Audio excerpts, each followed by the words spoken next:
أجمعين. الحمد لله رب العالمين. إن الله وملائكته يصلون على النبي يا أيها الذين آمنوا صلوا عليه وسلموا تسليما. এই পবিত্র আয়াতে কারিমা যখন কোনো মজলিসে পাঠ করা হয় তখন বলতে হয় আল্লাহুম্মা লাব্বাইক, অর্থাৎ হে পরওয়ারদিগারে আলম, আমার খালেক ও মালিক সৃষ্টিকর্তা, আমি আপনার মাহবুব হযরত মুহাম্মদ সাল্লাল্লাহু আলাইহি ওয়াসাল্লামের জন্য দরুদ পড়ার জন্য, সালাম পেশ করার জন্য আপনার বান্দা হাজির।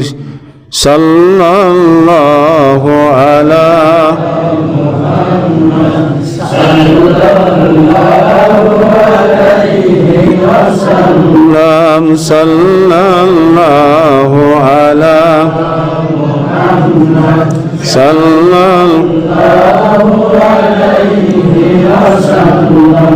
সাল্লাল্লাহু আলা মুহাম্মদ সাল্লাল্লাহু আলাইহি। আলহামদুলিল্লাহ, আলহামদুলিল্লাহ। আল্লাহ তাআলার অগণন প্রশংসা, যিনি আমাদিগকে জুমার নামাজের পরে আল্লাহ এবং রাসূলের কথা শোনার জন্য সুযোগ দান করলেন এবং তিনি অতি মেহেরবানি করে ইংরেজি নববর্ষের নতুন বর্ষের প্রথম তারিখে জুমার নামাজ পড়ার সুযোগ করে দিলেন। এই জন্য পড়ি আলহামদুলিল্লাহ। অতঃপর দরুদ ও সালাম বর্ষিত হোক যিনি সমস্ত নবীদের নবী, যিনি সমস্ত আউলিয়াদের দলিল, যিনি সমস্ত মখলুকাতের রহমত, তিনি হচ্ছেন হযরত মুহাম্মদুর রাসূলুল্লাহ সাল্লাল্লাহু তাআলা আলাইহি ওয়া আলিহি ওয়া সাহবিহি ওয়া বারিক ওয়া সাল্লিম। আমরা পড়ি আল্লাহুম্মা আমিন। হাজিরান মুহাব্বাতান আশিকান জাকিরান,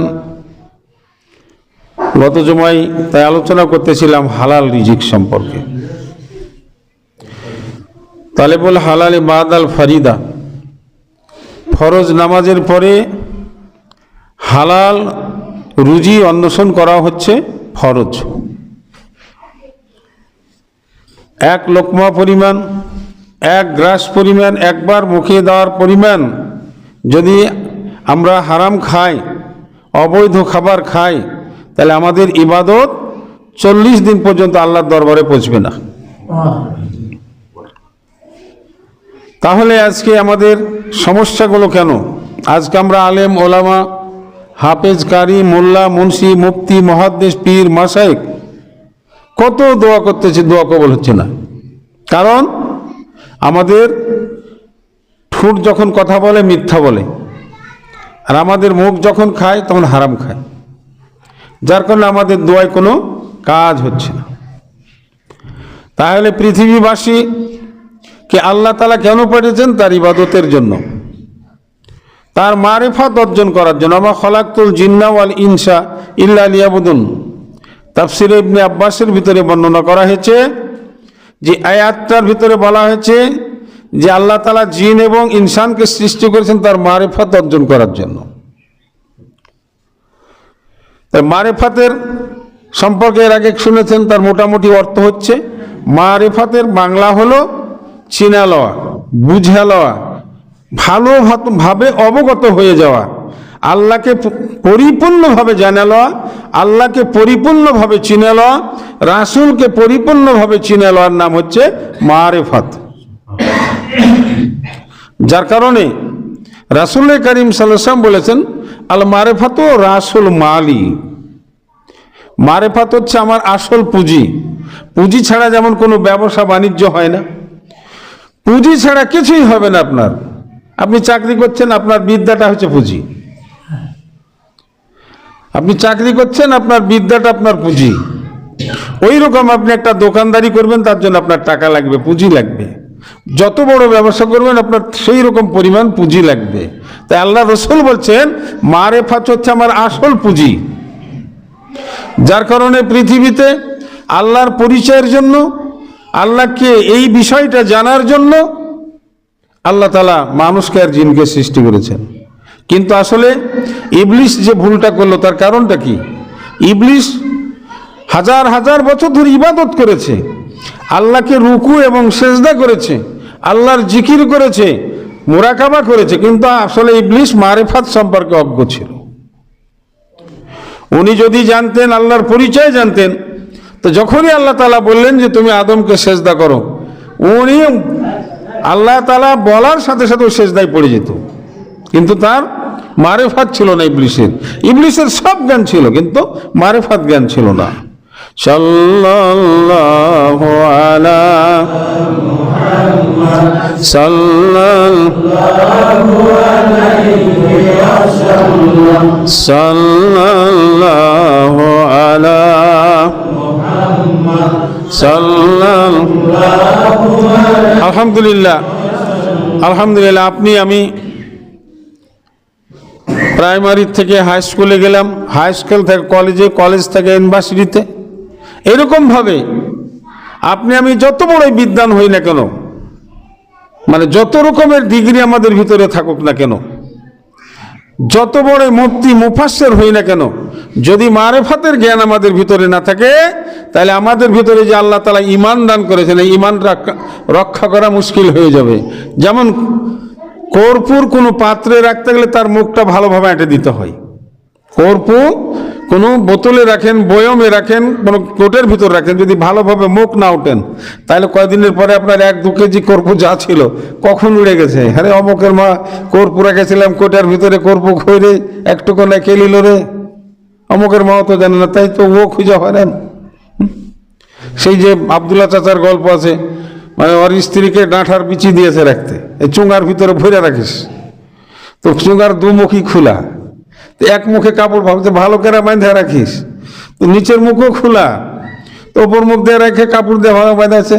বৈশাখ জ্যৈষ্ঠ মাসের বাতাল পড়েছে, রে অমুকের মা ডাঁঠার বিচি গেলালিয়ে আসে, বলে বিচি তো একটাও নাই, মুখ বাঁধা আছে গো, তা বিচি নাই। তো ওর মা বলছে, মানে লোকের মা বলছে, যারে বেটা কি করে বিচি থাকবে, যে 2 মুখ খোলা, তার 2 মুখ খোলা, তার বিচি একটাও নাই। তো ওই রকম যদি আমরা আল্লাহ তাআলার পরিচয় না জানি, রাসূলের পরিচয় না জানি, তাহলে আমাদের ঈমানটা কর্পূরের মতো উড়ে যাবে, আমরা তাকে ধরে রাখতে পারবো না। মানুষের ঈমান বরবাদ হয় না, কিন্তু মানুষের ঈমানটা উলঙ্গ হয়ে যায়। মানুষের ঈমানটা উলঙ্গ হয়ে যায় যখন কোনো মানুষ অপরাধ করে, অপরাধ থেকে তওবা করতে না পারে, উলঙ্গ হয়ে যায়। যেমন একটা ঈমানটা, একটা ধরেন একটা গাছ, 77টা ডালপালা নিয়ে সুন্দর একটা গাছ, যদি গাছের ডালগুলো সব কেটে দেওয়া যায়, কেমন লাগবে গাছটা? একটা অপরূপা সুন্দরী মহিলা, কানে ফুল দেওয়া আছে, না এই সামনের দিকে লুটন দেওয়া আছে, এখানে দিয়েছে, এখানে দিয়েছে, গলায় দিয়েছে, হাতে দিয়েছে, চোখের ওপর দিয়ে গয়না দিয়েছে, কপালে গয়না দিয়েছে, পায়ে দিয়েছে, যখন একটা একটা করে সমস্ত গয়নাগুলো তার খুলে নেওয়া হবে, তখন কেমন লাগবে? নাড়া লাগবে না দেখতে? তখন কি আর ভালো লাগবে?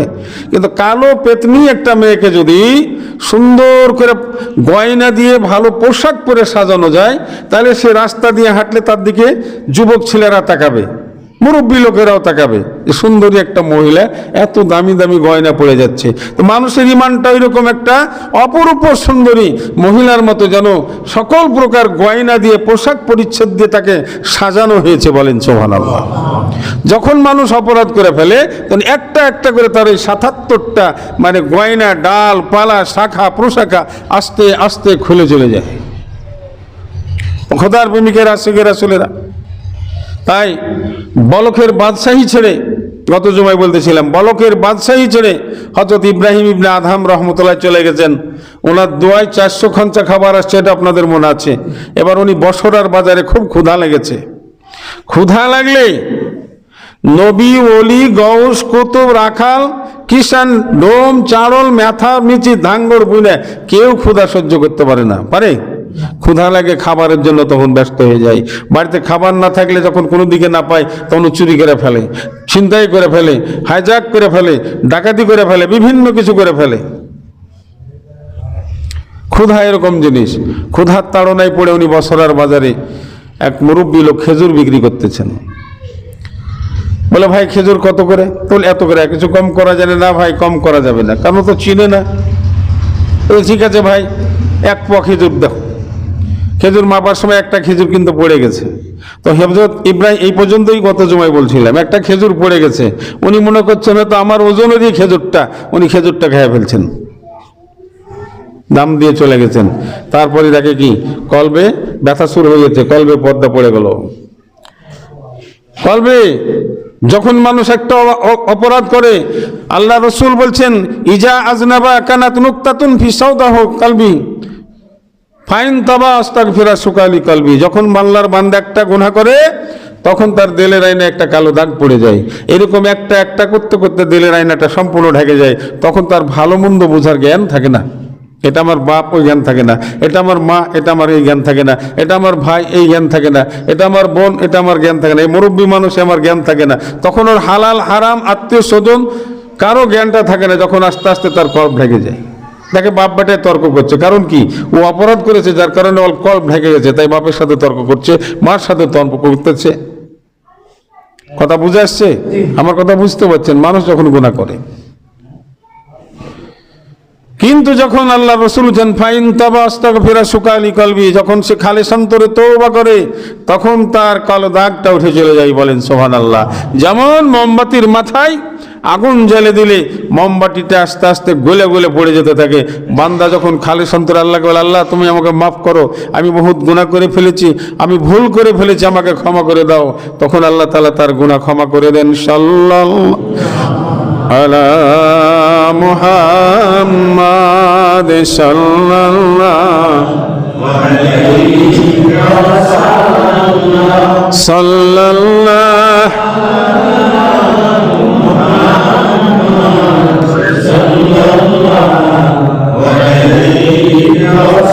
বালুখের বাদশাহ হযরত ইব্রাহিম ইবনে আদম রাহমাতুল্লাহ আলাইহি চিন্তা করছেন, আমার খেজুর খাওয়ার সাথে সাথে, আমি তো পয়সা দিয়ে খেজুর কিনেছি, খেজুর খাওয়ার সাথে সাথে আমার কলবে কেন ব্যথা শুরু হয়ে গেল, আমার হাটে কেন ব্যথা শুরু হয়ে গেল, আমার জমিরে কেন ব্যথা শুরু হয়ে গেল। এইভাবে উনি চিন্তা করতে করতে কোনো চিন্তার সোরা করতে পারলেন না। ঘুম চলে আসে, অলসতা চলে আসে। কোথাও যখন বসে তসবিহ নিয়ে দেখে অলসতায় তার ঘুম চলে আসে। ব্যাপার কি? যাকে ঘুমে স্পর্শ করতে পারতো না। হারামের খাবার খেলে বেশি বেশি ঘুম হবে, হারামের খাবার খেলে দুনিয়াদারিটা পছন্দ হবে, হারামের খাবার খেলে অশ্লীল কথাবার্তা বলতে মন চাইবে, হারামের খাবার খাইলে খারাপ লোকদের সাথে মিশতে মন চাইবে, তাসের আড্ডায়, জুয়ার আড্ডায়, মদের আড্ডায়, ক্যারাম বোর্ডের আড্ডায়, খারাপ জায়গাতে যেতে মন চাইবে। হারাম এইরকম জিনিস, ও শুধু খারাপের দিকে নিয়ে যায়। হারাম জিনিস, নিষিদ্ধ জিনিস শুধু ভুলের দিকেই নিয়ে যেতে থাকে। ও খোদার প্রেমিকেরা, এইভাবে পাগলের মতো উনি হাঁটে হাঁটে চলাফেরা করতেছেন। এই সময় একজন আবেদের সাথে দেখা হয়ে গেল, একজন অল্প স্তরের অলির সাথে দেখা হয়ে গেল। বলেন সুবহানাল্লাহ।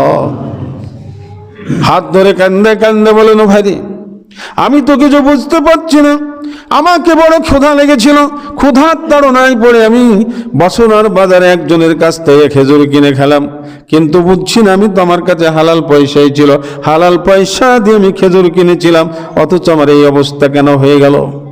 আবেদ বলছেন, ভাই আপনাকে তো আমি চিনি না, তো আপনি এক কাজ করতে পারেন, আপনি বাইতুল মুকাদ্দাসে চলে যান। কারণ প্রাচীন যুগের বড় বড় সমস্ত ওলিরা বাইতুল মুকাদ্দাসের ভিতরে মিটিং করেন, তারা দুনিয়াটা কিভাবে চলবে, কে কিভাবে পরিচালনা করবেন। ওই বাইতুল মুকাদ্দাসের ভিতরে আপনি চলে যান, আপনার ফায়সালা হয়ে যাবে। হযরত সুলতানুল আউলিয়া ইব্রাহিম ইবনে আদহাম রাহমাতুল্লাহ আলাইহি বাইতুল মুকাদ্দাসে গিয়ে পাটির ভিতরে পাটি দিয়ে নিজেকে জড়ে নিলেন যেন কেউ দেখতে না পায়। সিঁড়ির নিচে উনি লুকিয়ে রয়েছেন। এই সময় আউলিয়াদের সিংহাসন বিছানো হলো, সিংহাসনের উপরে আসে হযরত আবুল হাসান খারকানি রাহমাতুল্লাহ আলাইহি বসে গেলেন। বলেন সুবহানাল্লাহ। বহুত আলোচনা করছেন, রুহানিয়াত রাত্রিতে বসে গেছেন বটকে। সবাই জিজ্ঞাসা করতেছেন যে হুজুর আপনি কেন ওয়াজ করতেছেন না? বলে দেখো, দুনিয়াবি একজন মানুষ আছে এই মসজিদের ভিতরে, দুনিয়াবি একজন মানুষ আছে, আমরা তো রুহানি আত্মা, রুহানি সমস্ত ওলিরা মিটিং শুরু করেছেন। বলে কিং? বলে দেখো, ওই আদহামের, ইব্রাহিমের বেটা আদহাম, সিঁড়ির নিচে পাটির ভিতরে জড়িয়ে লুকিয়ে রয়েছে, তাকে যেন কেউ দেখতে না পায়। ওই বেচারা ওই বেচারা বছরার বাজারে খেজুর কিনতেছিল। খেজুর কেনার সময় একটা খেজুর আনানি একটা খেজুর পড়ে গেছে, তার কোনো ভুল নাই। অজান্তে সে মনে করেছে আমারই ওজনের খেজুর, এই খাওয়ার পরে একটা খেজুর খাওয়ার জন্য তার কবজ হয়ে গেছে। তরিকতের ভাষায় কারো হালাত বন্ধ হয়ে গেলে ওকে বলা হয় কবজ, আর যদি হালাত বেড়ে যায় ওকে বলা হয় হুজ্জা। খোদার প্রেমিকেরা শিখে শুনে আর কবজের হাল এসে গেছে, আর হালাত বন্ধ হয়ে গেছে, ইবাদতে তার মন লাগতেছে না, ইবাদতে অলসতা লাগছে যে আমরা নামাজ পড়ছি না। কারণটা কি? খাবার হারাম, কথা হারাম, যার কারণে নামাজ পড়ার কথা বলে মন লাগে না। নামাজ পড়ার কথা বলে মন লাগে না এর একটা কারণ, মানুষ যখন হারাম পথে চলে, হারাম খায়, তখন তার নামাজ পড়তে ইচ্ছা হবে না, ভালো লাগবে না, ভালো কথা তাকে ভালো লাগবে না। বলেন সুবহানাল্লাহ বিহামদি।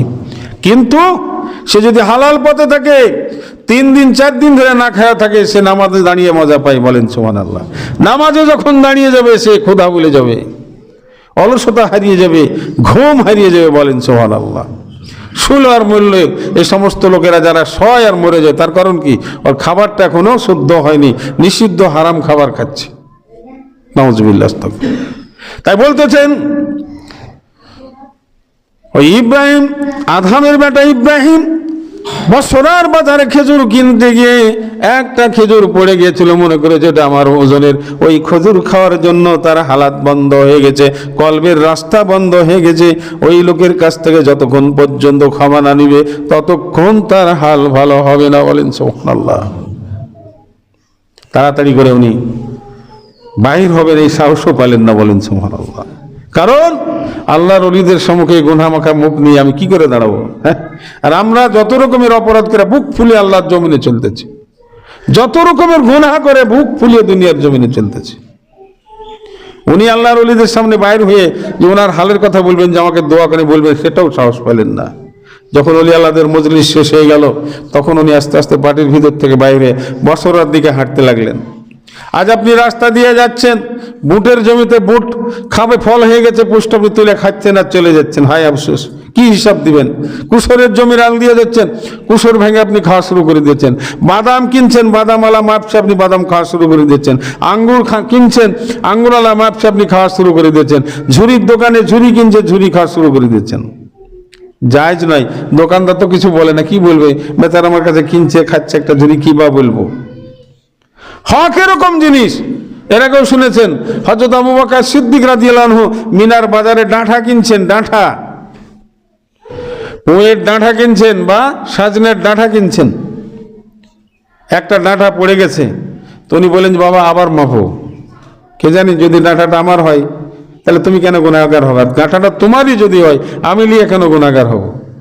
সাহাবীদের ভিড় লেগে গেছে।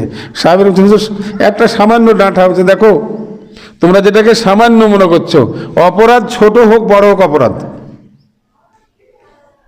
সামান্য নয়। আর যদি এই ডাঁঠাটা ডাঁঠালারই হয়, তাহলে আমি নিয়ে খাই, আমি কেন কিয়ামতের মাঠে নেকি দিয়ে শোধ করব? আর ডাঁঠা যদি আমারই হয়, তাহলে ওই বেচারা কেন ডাঁঠাটা খায়, ও গুনাহগার কিয়ামতে নেকি দিয়ে শোধ করবে? তাহলে নিজে বাঁচো, অপরকে বাঁচাও, এটার নামই হচ্ছে ইমানদারি। খোদার প্রেমিকেরা, উনি বলখের বাদশাহ ইব্রাহিম ইবনে আদম রাহমাতুল্লাহ আলাইহি রওনা হয়ে গেছেন। যা দেখেন কি ওখানে ওই লোক নাই, একটা বাচ্চা যুবক ছেলে খেজুর বিক্রি করতেছেন। আল্লাহর কুদরত, ওরাও খুশনসিব ইমানদার লোক।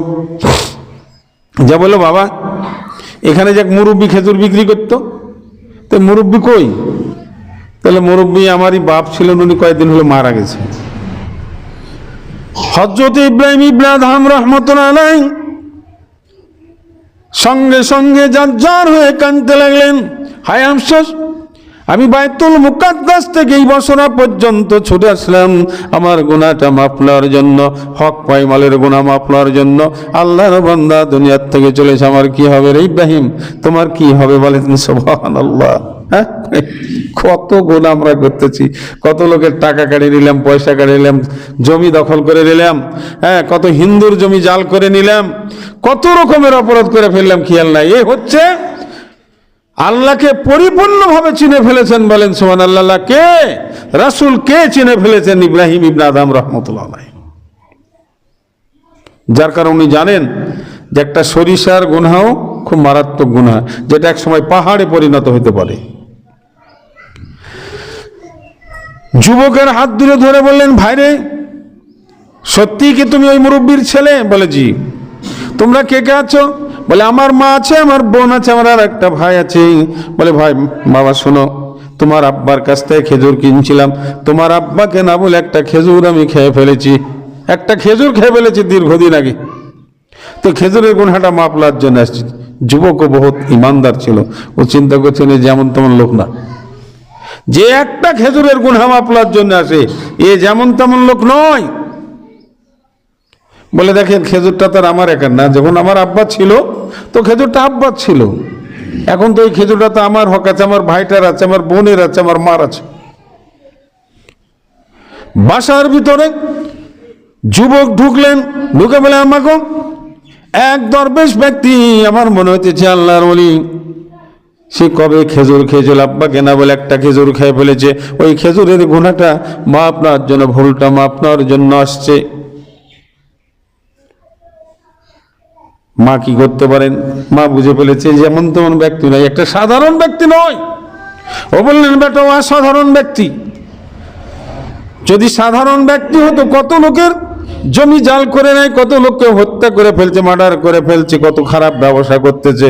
ও যদি সাধারণ লোক হতো, কোনো পরোয়া করতো না। অতি অসাধারণ ব্যক্তি, তুমি তাকে গিয়ে বলো।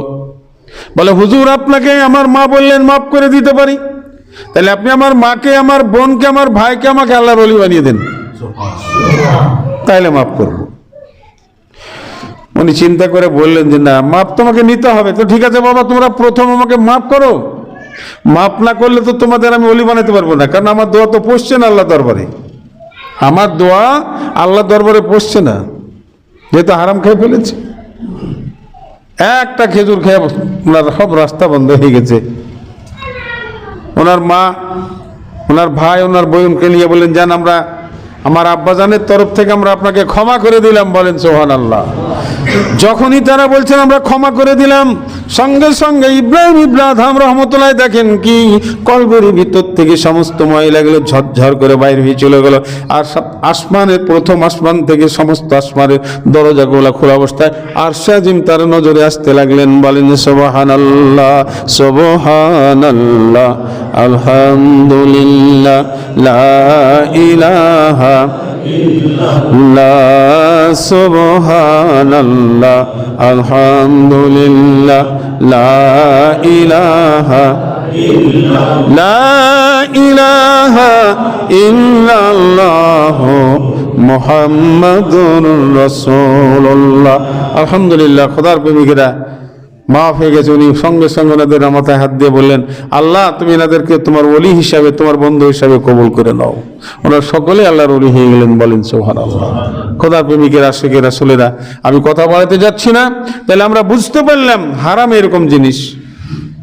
তাহলে আজকে আপনি সুখের জন্য গোশত ভাত খাবেন, মুরগির গোশত দিয়ে খাবেন, খাসির গোশত দিয়ে খাবেন, দুম্বার গোশত খাবেন, বা পদ্মা নদীর বড় বড় ইলিশ মাছ, বড় বড় মাছ খাবেন হারামের টাকা দিয়ে। আপনি জেনে রাখেন, আপনার নামাজ, রোজা, হজ, যাকাত, তসবিহ, তাহলিল, জিকির, ফিকির আল্লাহ কিছুই কবুল করবেন না।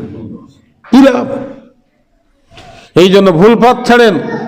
আমি গত জুমায় এটাই বলতেছিলাম যে মানুষ বিভিন্ন প্রকারের প্রসাধনী ব্যবহার করে, সোনো, পাউডার, ক্রিম লাগিয়ে চেহারা সুন্দর করতে পারবে না, একটু উজ্জ্বল করতে পারবে, কিন্তু আপনার অন্তরের তো আপনি পরিবর্তন করতে পারবেন তওবা দিয়ে। আপনার অন্তরের পরিবর্তন করেন। আপনি গুনাহগার আছেন, নেককার হয়ে যান। আপনি ভুল পথে আছেন, ছেড়ে দেন। ইয়া আল্লাহ, বহু ভুল করেছি আর আমি করবো না, আল্লাহ সঙ্গে সঙ্গে মাফ করে দিবেন। আল্লাহ ক্ষমাশীল, আল্লাহ ক্ষমাশীল। আল্লাহ কোরআন পাকের ভিতরে বলছেন, কুল ইয়া ইবাদিয়াল্লাযীনা আসরাফু আলা আনফুসিহিম লা তাকনাতু মির রাহমাতিল্লাহ। হে মাহবুব, আপনি বলে দেন আমার বান্দাদের যারা বেশি বেশি গুনাহ করে ফেলেছে, তাদের আত্মার উপরে, নফসের উপরে জুলুম করে ফেলেছে, তারা যেন আমি আল্লাহ আমার রহমত থেকে নিরাশ না হয়। ইন্নাল্লাহা ইয়াগফিরুয যুনুবা জামিয়া ইন্নাহু হুয়াল গফুরুর রহিম। ওরা যদি খালিস অন্তরে আমার কাছে তওবা করে, আমার কাছে ক্ষমা চায়, আমি তাদের মাফ করে দিব। আমি দয়ালু মাফকারী, শুধু মাফকারী নই, আমি দয়ালু মাফকারী। এই জন্য আমরা খালিস অন্তরে আল্লাহর কাছে যখনই সুযোগ আসবে, রাত্রিতে হোক, নির্জনে বসে বলছে আল্লাহ মাফ করে দাও। এটার নামই তওবা। আস্তাগফিরুল্লাহ রব্বি মিন কুল্লি জামবি, এসব পড়ার প্রয়োজন নেই। হাত উঠে আল্লাহকে বলেন, আল্লাহ আমি অপরাধ করেছি, তুমি আমাকে মাফ করো, মাফ করে দেবে। ওমা আলাইনা ইল্লাল বালাগ। আল্লাহ আমাদের বুঝার তৌফিক দেন, জানার তৌফিক দেন, পালন করার তৌফিক দেন। সকলেই পড়ি আল্লাহুম্মা আমিন। দরুদ পড়ি আল্লাহুম্মা সাল্লি আলা